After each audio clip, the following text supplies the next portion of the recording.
Bapak Ibu Ketua LKK di Kabupaten Oku, khususnya di SMA Negeri 4 Oku ini, dan kunjungan kerja Dewan Pendidikan Provinsi Sumatera Selatan. Bahwasanya dunia pendidikan zaman pandemi sekarang ini memang sedang mengalami penurunan, bisa dikatakan kita bisa lost generation. Oleh karena itu kami sangat menyambut baik kedatangan dari Bapak-bapak Dewan Pendidikan yang peran Dewan Pendidikan sebagai dewan pertimbangan, pendukung, dan pengontrol serta mediator itu sangat kami butuhkan, terutama dengan kondisi dan keadaan sekarang yang bisa kita lihat secara bersama. Pandemi ini membuat belajar mengajar baik itu di sekolah ataupun di rumah, perubahan pola dari cara kebiasaan atau sopan santun dari seorang siswa provinsi bahkan sudah antar luar pelosok Sumatera Selatan ini. Sehingga mengapa? Karena tujuan dibentuknya Dewan Pendidikan itu sebagai jembatan pemerintah dengan masyarakat, dengan dunia pendidikan. Jadi sungguh sangat mulia. Dan mengapa? Pendidikan tidak bisa hanya diandalkan dengan sekolah. Begitu juga tidak bisa hanya dilepaskan begitu saja diandalkan kepada pemerintah. Atau kita kenal dengan istilah trilogi pendidikan, rumah, sekolah, dan masyarakat. Nah, bagaimana peran masyarakat di dunia pendidikan itu dapat optimal? Sehingga kalau peran masyarakat, kesadaran masyarakat terhadap dunia pendidikan itu akan masuk. Kami ke sini kabupaten yang ke-6, ke-7 kami dapat tidak jauh berlebihan barangkali. Nanti setelah kami sambutan ini kita dialog tentang bagaimana kondisi pendidikan di Ogan Komering Ulu, Ogan Komering Ulu Timur, dan Ogan Komering Ulu Selatan. Karena kami yakin dan percaya Bapak-bapak, ibu-ibu di kabupaten ini pasti lebih tahu kondisi pendidikan di kabupaten ini daripada kami yang tinggal di Palembang. Artinya informasi-informasi itu maka kami akan serap. Karena mengapa? Salah satu fungsi dari pendidikan itu memberikan pertimbangan. Pada saat kami ingin memberikan pertimbangan kepada pemerintah, tentunya kami memberikan informasi itu yang valid. Artinya informasi itu yang bukan karena suka atau tidak suka, tapi informasi yang sifatnya membangun. Bagaimana nanti kebijakan atau keputusan dari pemerintah itu betul-betul dirasakan.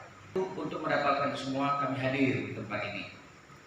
Jadi insya Allah apa yang Bapak jalanan pendidikan yang sudah berjalan selama ini seperti apa, kita melihat langsung dengan mata kepala, langsung hadir.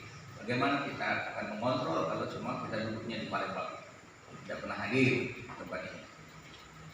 Kemudian sebagai mediator, artinya mediator di sini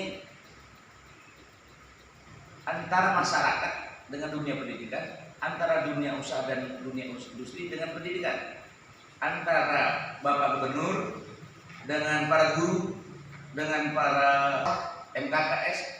Dan ini harus ada jembatan yang baik dunia pendidikan. Ya minimal ada 4 indikatornya. Harus ada 4 itu yang kriteria yang bisa melahirkan objeknya itu sendiri. Artinya siswa. Nah, artinya untuk mendapatkan siswa yang baik itu tentu bagaimana seleksinya selama ini. Nah, ini penting. Nah, tentu untuk bawaan. Tapi keahlian itu bisa dilatih karena minat. Nah, minat itu karena melihat, karena dididik. Yang kedua, di sisi lain guru dituntut menjadi guru yang hebat. Artinya dia mampu untuk menyesuaikan diri dengan perubahan. Tetapi tidak mudah untuk itu. Untuk bisa seperti itu harus dilengkapi dengan sarana prasarana. Kemudian ini sebagai pembicaraan kami bahwa di Kabupaten Oku ini tidak ada aula yang bagus untuk tingkat SMA. Sehingga di Kabupaten Oku ini sering dijadikan pertemuan-pertemuan dari provinsi. Karena apa? Mungkin kondisi kotanya tidak disinggung oleh Bapak Ketua. kita disuruh mendidik yang nyaman. Cuma kenyamanan ini selalu terusik. Tadi yang dikatakan yaitu kami adalah terutama diganggu oleh lingkungan hukum. Artinya begini, jangan sampai nanti kami dipanggil oleh kejaksaan, dipanggil kepolisian, kami seperti ayam kehilangan induk, dibiarkan mengurusi sendiri. Tapi kalau ada apa-apanya kami dibutuhkan. Nah, ini jadi kami butuh perlindungan hukum. Contohnya misalkan kalau ada masalah seperti itu, apa kami ditangani APIK dulu sehingga pihak APIK belum bisa. Sebab itu kami mohon dari teman-teman ini, sama ada yang mau demo ke kejaksaan. Saya bilang silakan demo, dia cuma orang 10. Terkait zonasi ini Pak, banyak keluhan, guru-guru itu mengeluhkan masalah zonasi ini sepertinya ini ya kurang pas gitu, karena banyak yang pindah alamat gitu, pindah kakak gitu, mau masuk memaksakan misalnya SMA 4, SMA 1 itu seperti OPU ini. Apakah ada koreksi tentang masalah zonasi ini? Jadi setiap kali pelaksanaan itu selalu ada evaluasi ya. Jadi selalu pemerintah itu mencari yang terbaik. Jadi bukan kalau sudah seperti itu tidak berubah lagi. Tentu mencari yang terbaik. Nah, maka pelaksanaan yang sudah berjalan sebagai ini, di mana kelemahannya, di mana titik kelemahan-kelemahan itu akan dipelajari. Apa-apa yang terkait dengan itu kan. Jadi formatnya seperti apa yang terbaik. Tetap jadi selalu ada evaluasi itu. Berarti ada kemungkinan berubah lagi. Bisa jadi. Karena banyak keluhan-keluhan seperti Iya. SMA ini kan SMA unggulan ya, Iya. SMA 1 tuh karena presentasi tadi 40%, 20%, 40% Pak ya.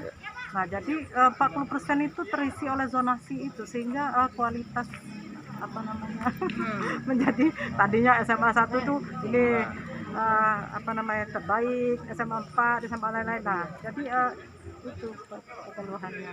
Kemudian yang kedua masalah ini ya, penghapusan UN. Tapi dengan dihapusnya UN ada lagi UN SBK. Ya asesmen AN SBK ya itu Pak. Nah, jadi menurut orang tua itu cuman pengalihan bahasa saja. Menurut gimana menurut Dewan? Dan itu kita juga masih terus dikaji itu ya.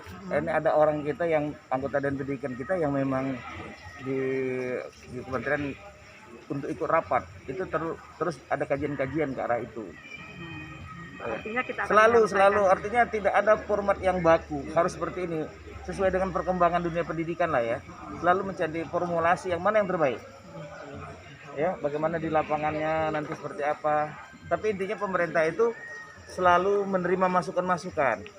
Dalam rangka untuk memutuskan sesuatu. Memang pada saat diputuskan itu yang ideal itu agak tidak mudah lah untuk mencapai yang ideal itu. Pasti ada sisi lemahnya juga. Tapi dengan catatan bagaimana yang tetap mengarah yang ideal. Karena yang paling mengeluhkan itu yang di daerah gitu karena Ya. kendala apa nama IT-nya. Jadi antara bagaimana ya? Kita katakan antara pusat dengan daerah. Idealnya sama outputnya kan? Iya. Tapi dengan geografisnya sudah berbeda. Misalnya ada tempat yang memang sinyal HP-nya yang tidak bisa, kadang-kadang mereka yang di atas gunung keterbatasan.